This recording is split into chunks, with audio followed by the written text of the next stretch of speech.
Lawyers of Reddit, what is a detail that your client failed to bring up to you that completely lost you the case? A friend of mine is a lawyer and he said that a client once turned up to court in the actual same outfit he was wearing in the burglary. When the CCTV footage come up in evidence, the client looked down to himself and was like, oh shit. I knew today wouldn't be a good day to wear my lucky ski mask. Hey easy with that, that's my lucky stabbing hat. A friend of mine's client showed up to their court session with no shirt on at all. Luckily she had her husband's dry cleaning in the car and he was able to wear one of his. She truly wondered how he thought showing up half nude was going to convince the judge he was an upstanding member of society. Not a lawyer yet, but I clerked for a DOS office throughout law school. Obviously we don't have clients, but I'll never forget this kidnapping case I worked on. It involved two Asian male defendants who were both the same age and looked relatively similar.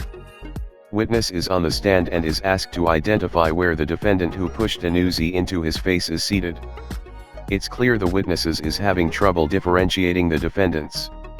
In a true moment of brilliance, one defendant raises his fucking hand and basically points to himself like, right here bud. Hands down the dumbest shit I'd ever seen. I thought his defense attorney was going to have a brain aneurysm. Who has two thumbs and shoved a submachine gun in your face? That he filmed his offenses for his YouTube channel. The cops didn't even know, a witness brought it up on day 3 of a trial. It was a nice quick change of plea that afternoon. So you're saying, it's just a prank, bro? Isn't a valid legal defense? Not since Prankster v. Bro in 1986. I'm still a law student and this happened during my first internship at a court. A girl among other people was charged with drug possession, but because she had thrown away the drugs and the police couldn't prove that she bought or owned the drugs, BC it could have been one of the other people as well who still had drugs on them. The judge ruled in dubio pro reo. He then asked if she wants to say/add something and this girl asked if she can get her drugs back. The defense attorney looked like he was about to get a heart attack. Edit. For those wondering, I know what in dubio pro reo means, but I wasn't sure if they use the term in other countries and tried to explain it if not. This happened in Germany. I really don't want to believe anyone is that stupid. Sadly yes. I've heard of people calling the police for getting ripped off in their meth purchase. Retired cop, I've worked those calls. They do happen, and it's not a one-off thing. When someone is extremely angry, knows exactly who ripped them off, but are real dodgy about what they sold the person/tried to buy, it's real clear. Others just flat out tell you, man, I know I shouldn't have been buying crack but he ripped me off. It was a typical appointment/interview with the immigration committee in order to grant my client a residence permit. He was marrying a woman in my country with my country's nationality, and this is a legitimate reason to be granted a residence permit. So it was a typical procedure. At least that's what I thought. The committee is bored to death and we all want to be over with it, so they ask him all typical and boring questions, like how did they meet, where they live, etc.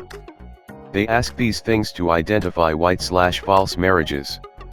At some point they ask him if he was married before and he says yes, back in my home country, and I am still married actually, never got a divorce. WTF. I was stunned. Double marriage is forbidden in my country. And he never bothered to mention this detail to me, neither to the other lawyer when we asked him. He later told me he said the truth because he was afraid to lie in front of a committee. An honest and stupid man. I am actually a lawyer, but I was only watching this trial, not participating. So the case was, that woman A had hit woman B in the head with a heavy beer pint at a bar, and woman B got pretty serious injuries. The defense claimed that woman A had not hit anyone with the pint, but instead had just thrown the pint into a random direction, and it happened to hit B in the head, thus it was an accident and not a battery. Well, the prosecution had a CCTV tape from the bar, and it was shown at the trial. And the tape clearly showed in HD as A walked behind B, and smashed the pint to her head so hard that the pint shattered on impact. I looked at the defense lawyer and his jaw literally almost hit the table. The prosecutor also noticed this and asked something along, thrown, at. And the defense lawyer said that due to technical difficulties he couldn't get the CCTV tape open on his computer when he was reviewing the evidence.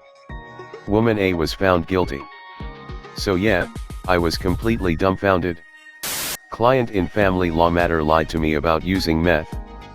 Then used meth with the child in the room, and the ex got footage of it on the nanny cam and then made excuses about why they couldn't do a drug test, then blamed me when they lost custody, despite the fact that they didn't show up to appointments or return my calls, so I couldn't prepare any court material. I dumped the client after that and left family law. A defendant was written a cell phone ticket while driving and defended himself. Your Honor, I was not using a smartphone while driving. I was actually using a flip phone.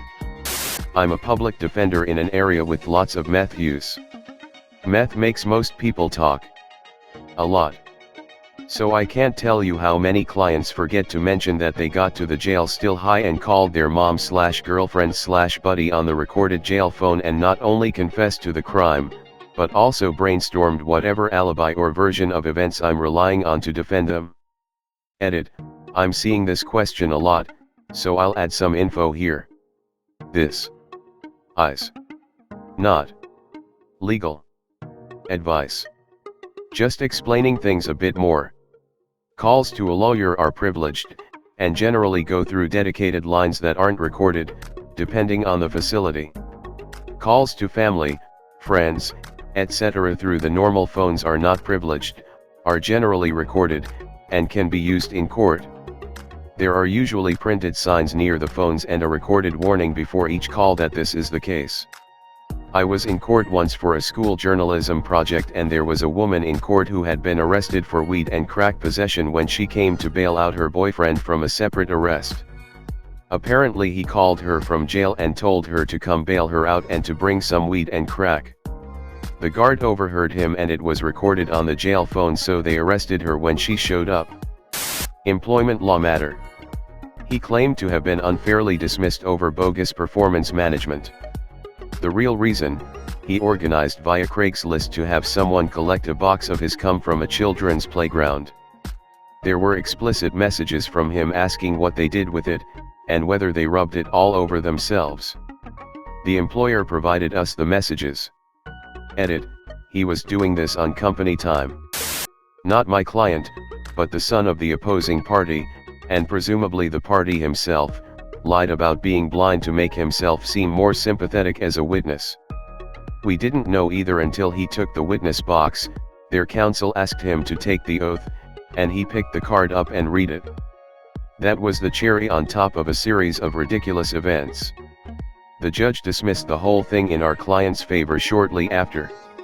I was a trainee at the time, but my boss, who was in her late 60s then, said it was the most ridiculous case she'd ever handled. I'm a court-appointed attorney for qualifying individuals in family matters. Termination of parental rights case. Have been fighting to argue that parent is stable, working lawfully, has a suitable apartment, doesn't need psychotropic meds anymore, ready to be a parent, etc. After a few months of negotiating with all the parties and Department of Children, Court Services, we have a pre-trial to try and convince guardians. I meet with my client before the hearing to see if anything changed. Nope, all good, let's get my kids. Great, that's not happening today, but let's try. We get going in court. My client, who is super hot-headed and quick to anger, gets riled up and goes off on the guardians. Screaming in open court. It doesn't end there, but reveals 1. That no longer is working, 2. No longer in apartment, 3. Doesn't want to have a relationship with guardians despite her kids loving them, 4. Won't send her kids pictures of the toys they miss and can't have, 5. Plans on moving out of state, 6.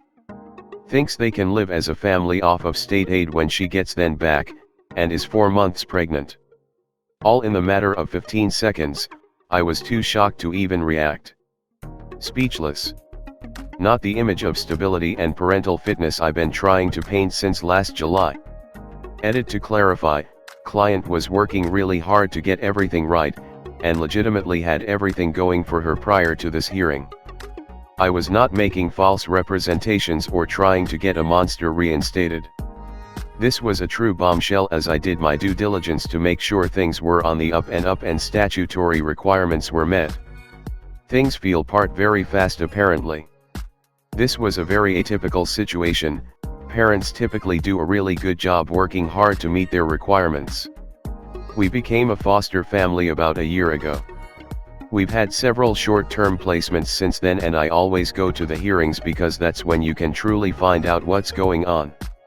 Kid is put into care with all kinds of injuries that parent can't explain, but they all seem to happen when they're at work and the kid is left at home with family. It was very clear that the kiddo was being abused and neglected during these times, and their romantic partner was the only one there when these injuries were happening. Parent comes to court and lets us know that they've broken up with that person and we can give them their kid back now. Judge asks when they broke up and parent replies, "Just now before we walked in so I can get my kid back." Abusive person sitting next to them, drove them there, still living together, etc. Judge wasn't buying it. Thanks for watching. Subscribe.